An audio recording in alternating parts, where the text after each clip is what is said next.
Good to Go Auto Insurance. Call or visit goodtogo.com. Get the coverage you need and proof of insurance on the spot.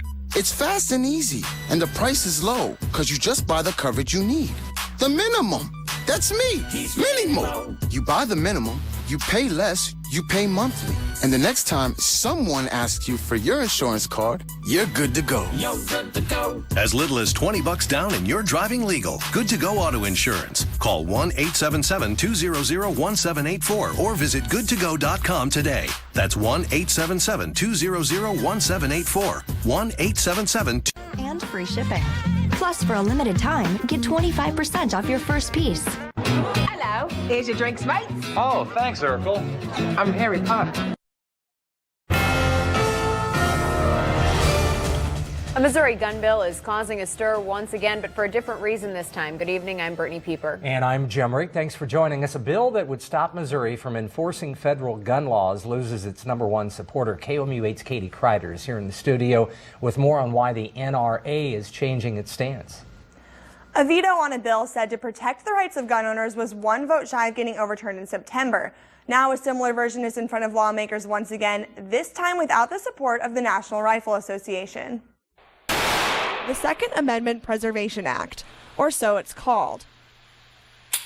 But a recent change to the bill meant to protect gun owners isn't making them happy. It's ludicrous for them to tack something like this on a bill that would be to the benefit of Missouri citizens. A change made to the bill Tuesday night gives gun owners a 72-hour deadline to report a stolen firearm. And Wednesday, the National Rifle Association told senators it no longer supports it. If it's good for the Constitution and it's good for my constituents, then it makes absolutely no difference what any special interest group would say. Doug Alley, owner of Ammo Alley Gun Store and Shooting Range in Hartsburg, says gun owners should not support the new law. Law-abiding citizens are going to try and notify law enforcement as soon as they possibly can. Setting some kind of erroneous time frame that requires you to do that is just nuts, just plain out nuts. The senator who created the amendment says the NRA should question their decision to attack the change. That would show to the state of Missouri that they don't care about stolen guns being reported. Even with the NRA speaking out, bill sponsor Brian Nieves says he doesn't think the change will affect his bill in the long run. Her amendment is not something that I would raise on a flagpole and say to everybody, hey, this is the greatest thing in the world. But it's something that I can live with, and I don't think it does any damage to the bill at all.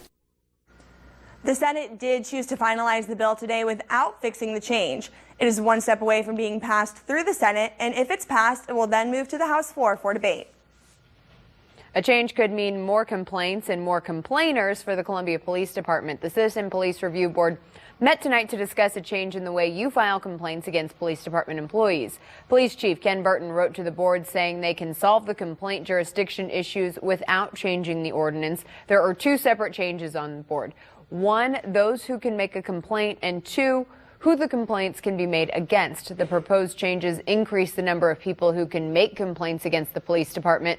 The board chair, James Martin, says the current ordinance says the board can only review the misconduct of police officers, but they hope to expand the guidelines soon. There may be citizens who do have complaints against employees that are not commissioned police officers.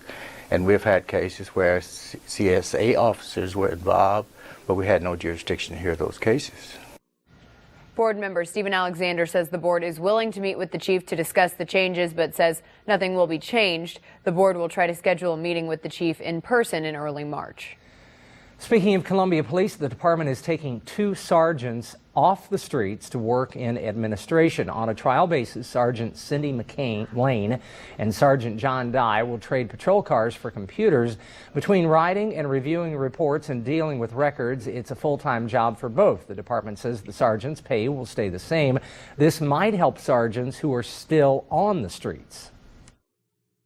There was a lot of back and forth because you had administrative duties and calls for service you needed to go to with officers, so there was a lot of drive time. Hopefully this will cut down the response time of supervisors to calls that they're required on. The director of the Columbia Police Officers Association says when he first heard the idea he was startled, but now he's cautiously optimistic that that will alleviate paperwork for the sergeants still on the streets. County commissioners from all over the state met for most of the day. The County Commissioners Association of Missouri is holding its annual training session at Columbia's Holiday Inn off Interstate 70 through Friday. County commissioners will be fined if they do not attend the full 20 hours of training. One important issue some say must be discussed pertains to housing state offenders. According to one board member, the legislature is paying county jails about $20 less than what they're owed for housing state offenders. We've played defense. What is it we don't want them to change that's going to give us more unfunded mandates, cause the counties to spend more money? Kreitzer says he hopes commissioners can take some significant steps forward towards resolving the issue by the end of the week. Millions of dogs are lost every year. Only a few make it home, but a new app could help reunite man with his best friend. KOMU 8's Alexandra Pierce has the story. Lost dog posters can be found just about anywhere, but thanks to a new app, finding Fido just got a lot easier. Kristen Paquette has had Riley for over 8 years and says she would be devastated if she ever lost her. It'd be terrible. I'd be wondering what possibly could have happened to her, if she got hit by a car, if someone stole her. It'd be awful. The new application is called Finding Rover. Here's how it works. Download it for free on the iPhone App Store and plug in your information. So say you found a lost dog, take a picture of that dog, and the app will use its facial recognition software to find a match. Now, once you've got that match, the app will connect you with an owner. Hopefully, the missing pup will be back in its owner's arms, just like Riley. The Central Missouri Humane Society says it can benefit from the app. We certainly are very supportive of anything that'll reunite an owner with a pet. However, don't forget some of those old ways of keeping track of your dog, the collar and the tag and the microchip, until that technology becomes well established within the community. But Paquette says she's sold. I think it just definitely needs to get the word out there so everyone knows that if they have a lost dog, that that's something they should resort to, so everyone's familiar with it, and there's a lot of dogs on there. Alexandra Pierce, KOMU 8 News, Columbia. If you ever see a dog that looks lost, take a picture and do a search. You can also check out the nearby section on the app to see lost and returned dogs in the area. A new animal shelter for Fulton is closer to becoming a reality. Fundraisers have almost enough money to finish that project. The city set out to raise $250,000 and is about $30,000 short of that goal. Today, the shelter houses 11 cats, 11 dogs, and 6 puppies. The current shelter's director says a new one is necessary for growth because the space the animals have just isn't big enough. We are outgrowing this building, and this was a temporary shelter like 16 years ago, so the building has seen its better days, and we just need more room for the animals. The city plans to break ground on the project sometime next month. It does not have a set date yet. The city says residents can still donate. You can go to our website, KOMU.com, to find out how. Missouri can no longer randomly inspect the type of fuel in your car. The Department of Revenue used to check over-the-road vehicles to see if they were filled with farm diesel. Normal diesel has a 17-cent tax added. Farm diesel is not taxed. The Revenue Department says it can only inspect a vehicle following a request by law enforcement. The state did away with checking diesel because it's considered an unreasonable search of private property. It was a much milder day today, a nice change from those negative wind chills. Let's send it over to Rosie to see what we can expect for the rest of the week. Thanks, Brittany. It's looking like minus one small hiccup. The rest of your extended forecast is going to be very nice. In fact, we had a warm front starting to edge its way toward mid-Missouri earlier on today, so that's the reason you can see a little bit of a light flurry activity on our satellite and radar composite. But we've just got such dry air that started to filter into that system. It evaporated before a lot of it ever made it here into the center of mid-Missouri. We're expecting maybe some passing cloud cover might start tomorrow morning with just a bit extra cloud cover than we'd like to see by the afternoon hours. Coolest temperatures could be right below the 20-degree mark, but for tomorrow, we do still expect the afternoon to be bright and sunny, and we've got an uptrend in your forecast. The only thing that we have to talk about is your next chance of precipitation, which could be coming on Valentine's Day. Lots to talk about in your extended forecast. I'll give you all the details coming up in just a bit. A jewelry thief is caught outside Madrid. How this arrest could be connected to a string of heists worldwide. Plus, a Columbia man remembers his Olympic honor. That's coming up after weather. Never be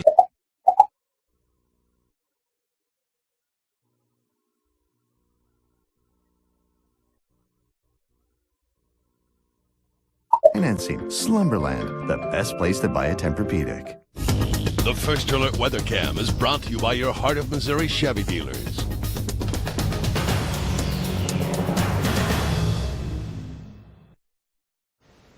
Welcome back, everyone. Certainly has been a nicer day for us here in mid-Missouri. I really like the trend of what's been going on so far this week. Monday highs in the teens, Tuesday highs in the 20s. Today, highs mostly made it to the 30s. Some of us got really close to that 40-degree mark, and on our southwestern side, just over it. But tomorrow, largely all of us going to be making it into the lower 40s, and that's thanks to this warm front you're seeing here. It should be completely past our area by about midnight tonight, and then we're going to be sitting really pretty, mostly into the warm sector of this low pressure system before things start to change as we get ready for Valentine's Day. Now, we knew that there might be a little shortwave system that could take temperatures down for the afternoon of Friday, but here's what it looks like right now. It looks like now it might be coming in with a chance of precipitation. Almost every single frontal passage does. Sometimes it's just that our air is too dry to see anything happen, but it's now looking like we're ramping up chances of a little bit of precipitation for late Thursday night and early Friday morning. So we'll talk about that in just another moment, but I want to stay on this graphic for just a second to talk about our past, present, and future. We continue to see these clipper-like systems,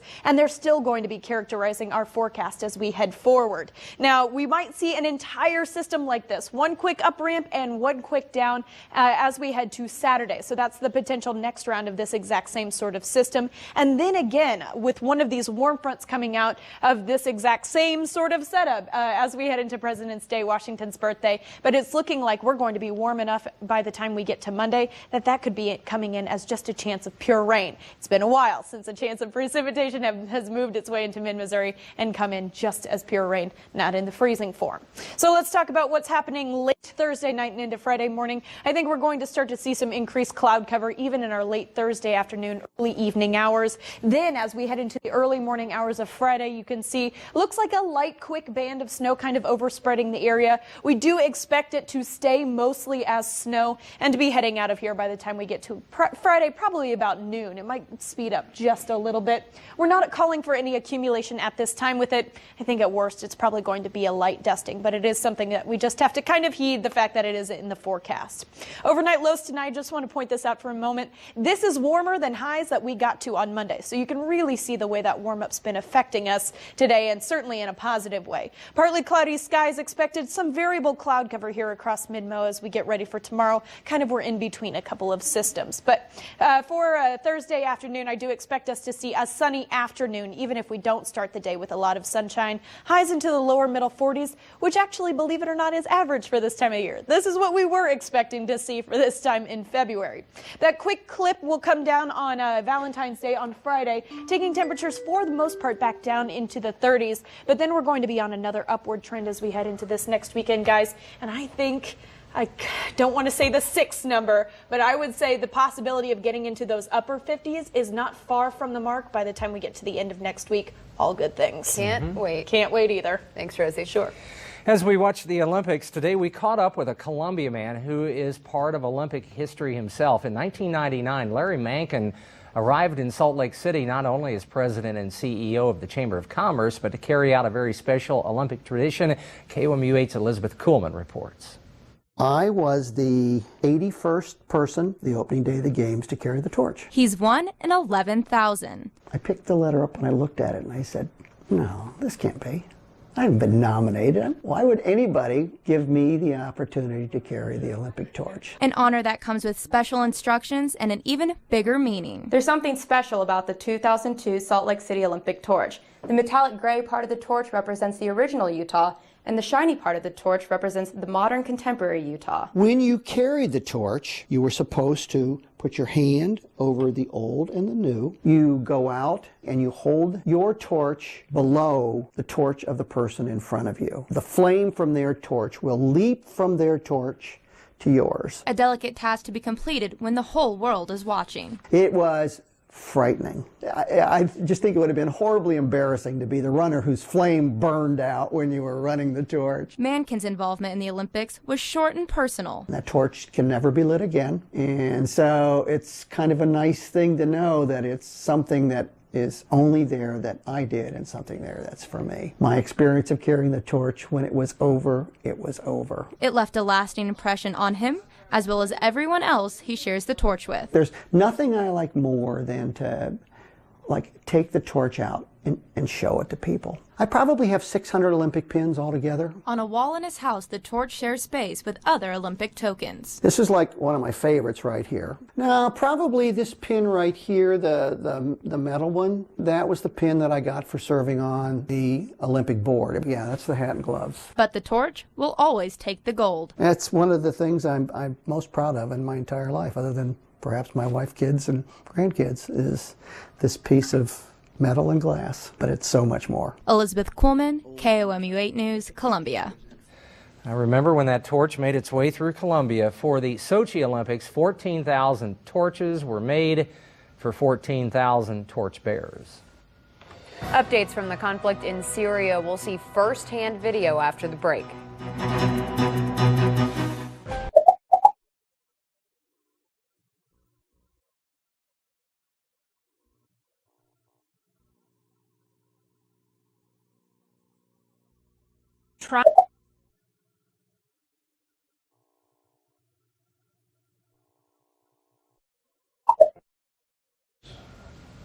Video updates from the conflict in Syria. And solving a jewelry heist, KOMU 8's Paige Horner has those stories and more in tonight's Worldview.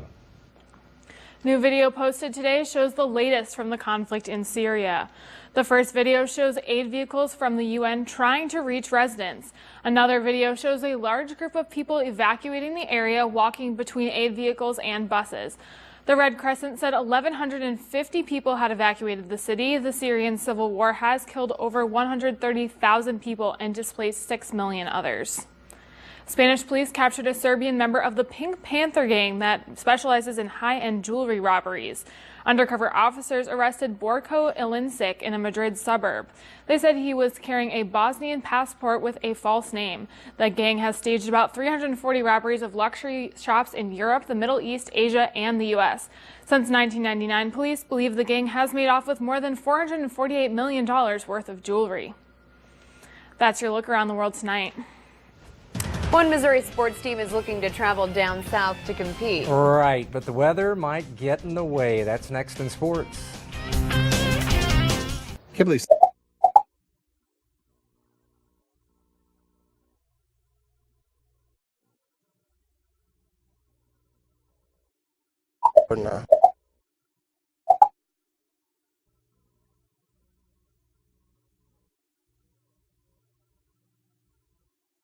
Playing against a pretty good pitch. You saw Finucane's the righty. The Tigers, again, will start softball season in Texas, not in Florida, because of weather creating travel changes. We'll keep you posted on baseball at 10 on Channel 8. That's sports. Chris, thank you very much. New video from NASA tonight. We'll see the latest from the surface of the sun. There are many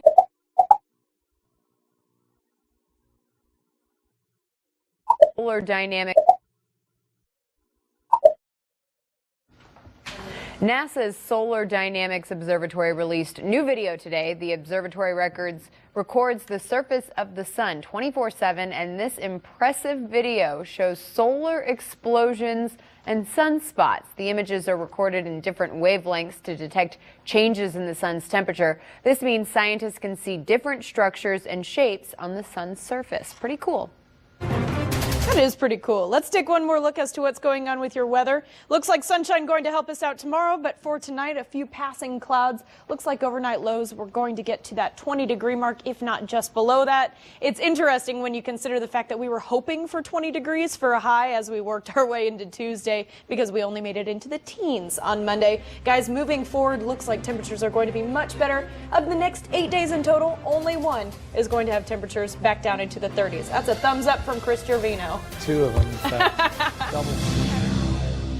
Heart of Missouri Chevy dealers are proud to announce our commitment to ensure customer satisfaction, service, and support. It's called Chevy.